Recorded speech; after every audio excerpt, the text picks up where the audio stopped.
grupo de 4 jóvenes apasionados por la geología decidió emprender un viaje hacia unas montañas alejadas de todo rastro de civilización. Eran conocidos por su habilidad para identificar piedras preciosas y minerales brillantes. Habían recorrido ríos, cuevas y montañas en busca de diamantes, cuarzos y gemas raras, pero nunca habían oído hablar de un lugar como el que una anciana del pueblo vecino les mencionó.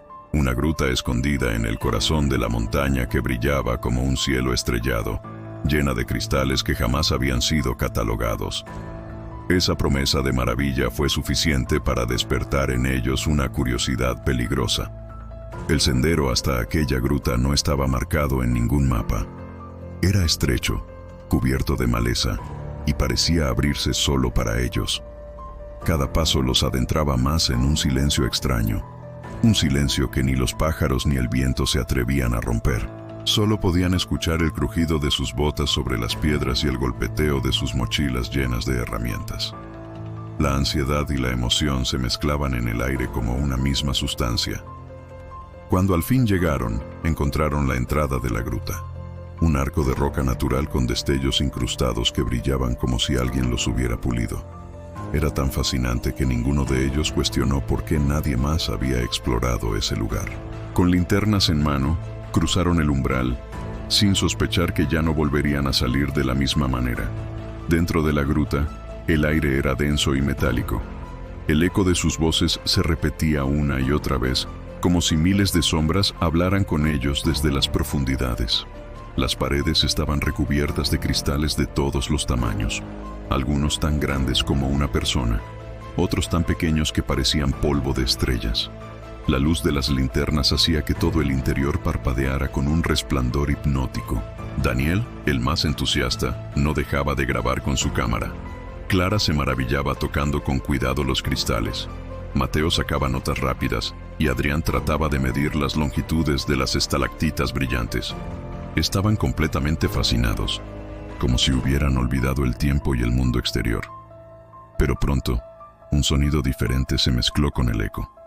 Fue un gruñido grave, profundo, que parecía venir de todas partes. Clara fue la primera en detenerse.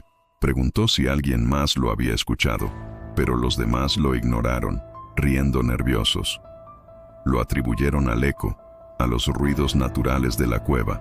Sin embargo, en el fondo de sus corazones, algo se tensó. A medida que avanzaban, el aire se volvió más cálido. Una corriente extraña parecía soplar desde lo profundo de la caverna, como si algo respirara allí abajo.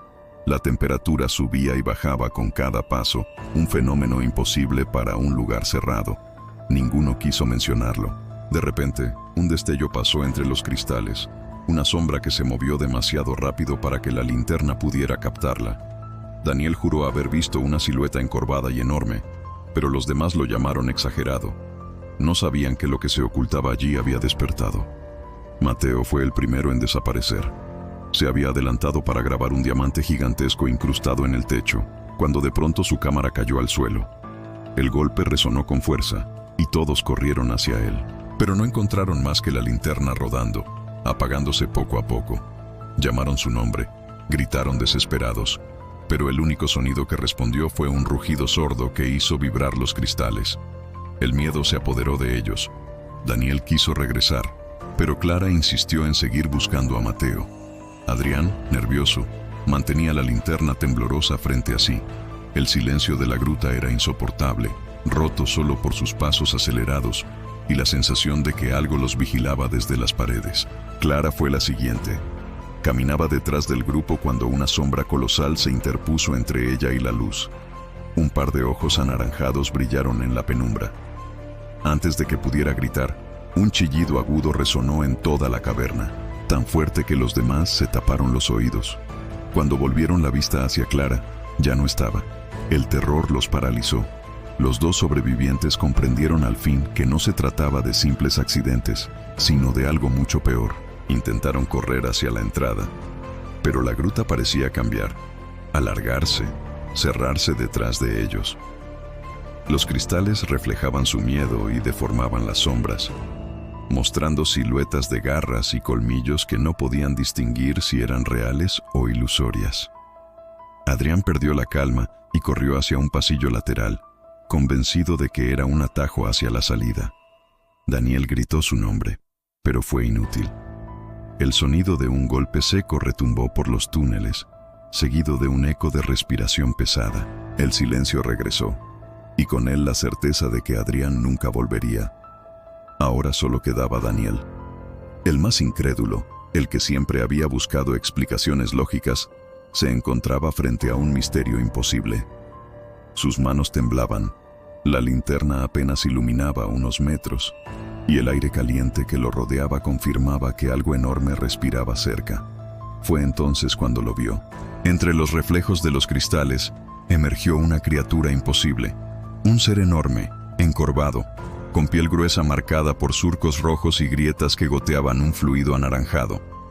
Sus fauces abiertas dejaban escapar un hilo constante de saliva luminosa que chisporroteaba al tocar el suelo.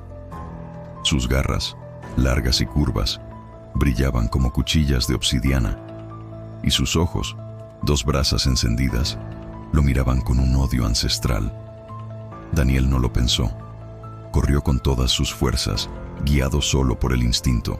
El rugido de la criatura llenó la gruta, vibrando en cada cristal como un coro de monstruos que se burlaban de él.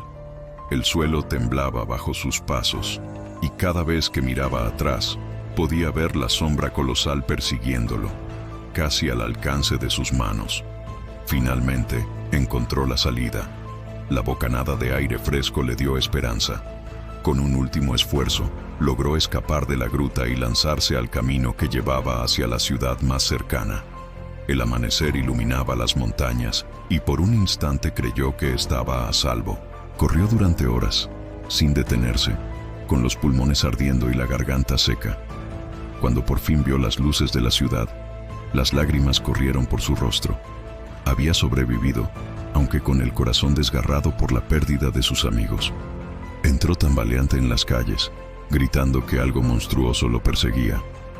La gente lo miraba con desconcierto, algunos con preocupación, otros con burla. Nadie veía nada detrás de él. Nadie escuchaba los rugidos que seguían retumbando en sus oídos. Daniel buscó refugio en un callejón, convencido de que necesitaba esconderse. Pero entonces lo sintió de nuevo. Una corriente de aire cálido, un aliento pesado sobre su nuca. El rugido retumbó entre los edificios, aunque nadie más lo oyó. Miró hacia atrás, y en la penumbra vio los mismos ojos anaranjados brillando, más cerca que nunca. La criatura lo había seguido hasta la ciudad, invisible a todos los demás, como si lo hubiera marcado como presa desde el momento en que entró a la gruta. Intentó huir una vez más, pero sus fuerzas lo abandonaron. Sus pasos se volvieron torpes, su cuerpo débil. La última imagen que vio fue la boca abierta del monstruo, tan enorme que parecía tragarse la oscuridad misma.